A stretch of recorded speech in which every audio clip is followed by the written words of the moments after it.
Shalom, selamat pagi bagi kita sekalian.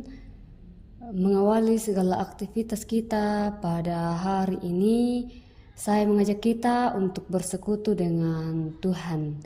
Kita akan membaca dan merenungkan firman Tuhan dari Pengkhotbah 4 ayat 9 sampai 16. Namun sebelum itu, mari kita meminta kekuatan di dalam doa. Kita berdoa.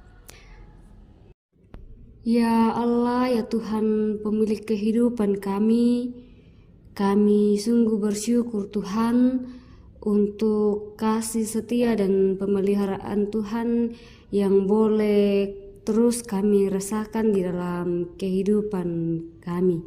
Terima kasih Tuhan untuk hari yang baru yang boleh kami nikmati pada saat ini. Dan saat ini Tuhan, sebelum kami melakukan segala aktivitas kami akan membaca dan merenungkan firman kebenaran-Mu. Kuasai kami dengan kuasa Roh Kudus-Mu Tuhan, biarlah firman-Mu ini boleh kami mengerti dan boleh kami pahami, sehingga boleh kami jadikan sebagai sulu dan pedoman di dalam menjalani kehidupan kami. Berkata-katalah ya Bapa, sebab kami telah siap mendengarkan Engkau. Di dalam Kristus Tuhan kami berdoa. Amin. Firman Tuhan dari Pengkhotbah 4 ayat 9 sampai 16 berbunyi demikian. Berdua lebih baik daripada seorang diri, karena mereka menerima upah yang baik dalam jerih payah mereka. Karena kalau mereka jatuh, yang seorang mengangkat temannya, tetapi wahai orang yang jatuh yang tidak mempunyai orang lain untuk mengangkatnya. Juga kalau orang tidur berdua, mereka menjadi panas. Tetapi bagaimana seorang saja dapat menjadi panas? Dan bila mana seorang dapat dialahkan, dua orang akan dapat bertahan. Tali 3 lembar tak mudah diputuskan. Lebih baik seorang muda miskin tetapi berhikmat daripada seorang raja tua tetapi bodoh yang tak mau diberi peringatan lagi. Karena dari penjara orang muda itu keluar untuk menjadi raja, biarpun ia dilahirkan miskin semasa pemerintahan orang tua itu. Aku melihat semua orang yang hidup di bawah matahari berjalan bersama-sama dengan orang muda tadi yang akan menjadi pengganti raja itu. Tiada habis-habisnya rakyat yang dipimpinnya, namun orang yang datang kemudian tidak menyukai dia. Oleh sebab itu, ini pun kesia-siaan dan usaha menjaring angin. Amin. Firman Tuhan yang boleh kita baca saat ini diberi satu tema, yaitu usaha menjaring angin. Usaha menjaring angin. Bapak, Ibu, Saudara-saudara yang kekasih dalam Tuhan, apa yang kita cari dan perjuangkan dalam kehidupan kita? Keinginan untuk menjadi yang utama, keinginan untuk berkuasa, keinginan untuk menjadi kaya, atau keinginan untuk menggapai semua mimpi? Ya, semuanya sah-sah saja. Namun, apakah semua keinginan dan hasrat diri yang hendak digapai itu akan membuat hidup menjadi tentram dan bahagia? Atau jangan-jangan kita hanya seperti menjaring angin, semuanya hanyalah kesia-siaan? Bagi pengkhotbah, segala daya dan upaya manusia yang cenderung berfokus pada diri sendiri saja adalah kesia-siaan. Bila dia jatuh dalam perjuangannya, tidak ada yang menolong dan mengangkatnya. Bila terhempas dalam kesunyian gumulnya, tidak ada yang merangkul dan memberikannya semangat. Bahkan, sekalipun dia seorang penguasa, pada akhirnya dia akan tergantikan juga.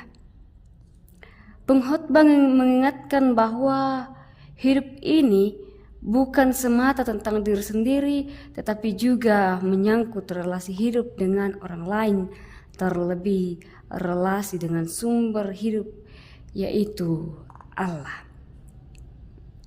Manusia dalam beragam perjuangannya tentu dapat mengerjakan dan menggapai banyak hal yang mendatangkan kegembiraan hidup. Namun, semua itu akan terasa hambar dan hampa tanpa keterlibatan orang lain di dalamnya, apalagi tanpa relasi dengan Tuhan. Mengapa? Karena semua yang dapat digapai itu hanyalah fana dan tidak menjaminkan kebahagiaan yang sejati dalam hidup. Jadi, orang tua saudara-saudara, supaya segala yang kita perjuangkan dalam gumul hidup kita tidak menjadi sia-sia atau seperti usaha menjaring angin saja, turutilah firman Tuhan ini. Seperti kata pengkhotbah, jadilah seperti orang muda yang berhikmat. Jadilah orang yang suka mendengar didikan, dan jadilah orang yang suka membangun relasi yang baik dengan orang lain, terlebih dengan Tuhan. Amin. Mari kita berdoa. Tiada henti-hentinya ya Bapa, kami datang bersyukur kepadamu. Sungguh Tuhan, kami boleh mendengarkan firman-Mu pada saat ini. Itu semua karena kasih-Mu yang boleh terus nyata dalam kehidupan kami. Ya Allah, ya Bapa kami, saat ini kami datang berdoa, mendoakan kehidupan kami pribadi lepas pribadi. Mari Tuhan memberkati kehidupan kami. Mari Tuhan menolong kehidupan kami. Biarlah Tuhan kehidupan ini boleh senantiasa terus kami lalui dengan baik, dan kami senantiasa terus memuji memuliakan akan nama Tuhan. Ya Bapa, kami juga berdoa untuk umat-Mu yang saat ini dalam kelemahan tubuh. Mari Tuhan menolong mereka, Tuhan menguatkan mereka, Tuhan memberkati segala obat-obatan yang dikonsumsi, makanan dan minuman yang dikonsumsi. Biarlah Tuhan dari kesemuanya itu mereka boleh sembuh, boleh pulih, dan boleh kembali menjalani kehidupan mereka dengan baik.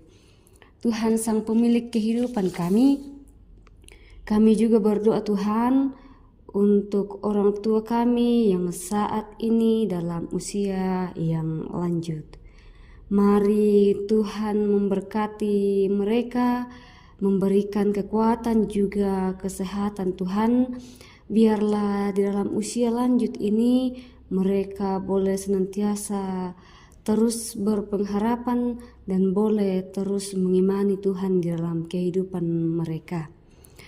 Tuhan, kami juga berdoa untuk pemerintah kami.